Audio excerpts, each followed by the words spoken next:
I am in front of the Douglas County Jail where the number of inmates is way over the initial expectation. I was able to take part in the fun as well, but driving a bus is not as easy as it looks. Bus safety is crucial when considering to be a bus driver. Bus drivers have to go through numerous tests to make sure they are the perfect bus driver. The rainforest makes up very little of the Earth's surface, so it is vital we do all that we can to save it. A couple ways to prevent heart-related diseases are annual checkups with your physician, daily exercise, and healthy nutrition. Please say there was no actual threat at this Home Depot, but of course, if you see something, say something, just for safety precautions. I'm Caroline Burkard, 13 News.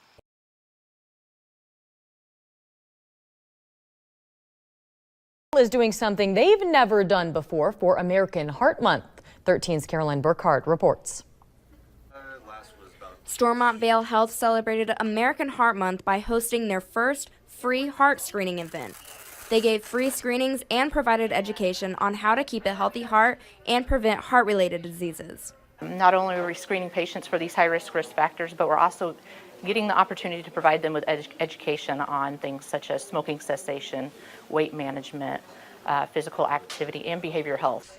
People from 50 to 70 years old are at a higher risk of heart diseases, but anyone was welcome to get tested. A couple ways to prevent heart-related diseases are annual checkups with your physician, daily exercise, and healthy nutrition. Families who have a history of heart diseases are at a higher risk, but having a healthy lifestyle helps fight against these diseases. Reporting in Topeka, Caroline Burkard, 13 News. The clinic did more than 150 screenings today. Drivers from around the area gathered for a driving competition today. 13's Caroline Burkard got a first-hand look at what it takes to keep kids safe. Washburn Rural High School was the place to be for bus drivers who wanted to improve and show off their driving skills. What we do is we set up a course that helps them become more precise in the maneuvers that they have to do in a school bus. So turning corners, backing up, parallel parking, all those things are set up out there. The annual event, hosted by the Kansas People Transportation Association, works to enhance and ensure the safety of students on school buses. Pre-trip the bus, they check all the lights, they walk around the bus, make sure everything's ready to go, there's no flat tires, there's no leaks, and the bus is safe for students. The drivers first took a written test, then were off to prepare for the competition. I was able to take part in the fun as well, but driving a bus is not as easy as it looks. Bus safety is crucial when considering to be a bus driver. Bus drivers have to go through numerous tests to make sure they are the perfect bus driver. A couple of them are defensive driving, first aid, and student management. But an upcoming one that we have yet to hear about is human trafficking. It's an online, and that they get a certificate, and when to do it before they're going to renew their CDL or when they're applying to get a new one. A driver can have up to 72 kids on one bus. That takes some serious concentration. Well, statistically, school buses are 70 times more safer than a car in taking your children to school. And of course, school buses are designed with a lot of extra safety features that a car does not have. But still, the most important safety feature in the school bus is the driver itself. Reporting in Topeka, Caroline Burkard, 13 News. Well, the next school bus event is a school bus safety conference held at the Kansas State Fairgrounds in June.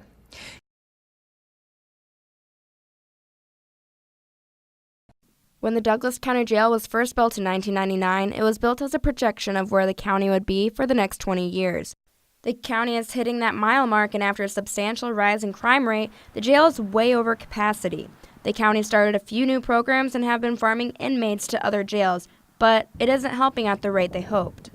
Running out of spaces for programming, mental health issues are constantly coming upon us, along with medical issues. So we're at different facets, so that's where we're kind of looking at what do we need in the future.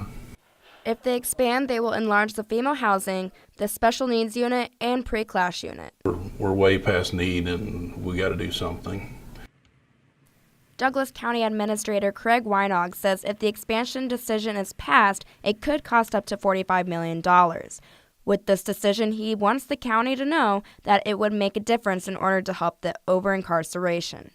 So my frustration is that in our effort to be able to continue those things, that the national dialogue about over-incarceration has caused the community of Douglas County who care about those things to say, we don't want to be a part of over-incarceration.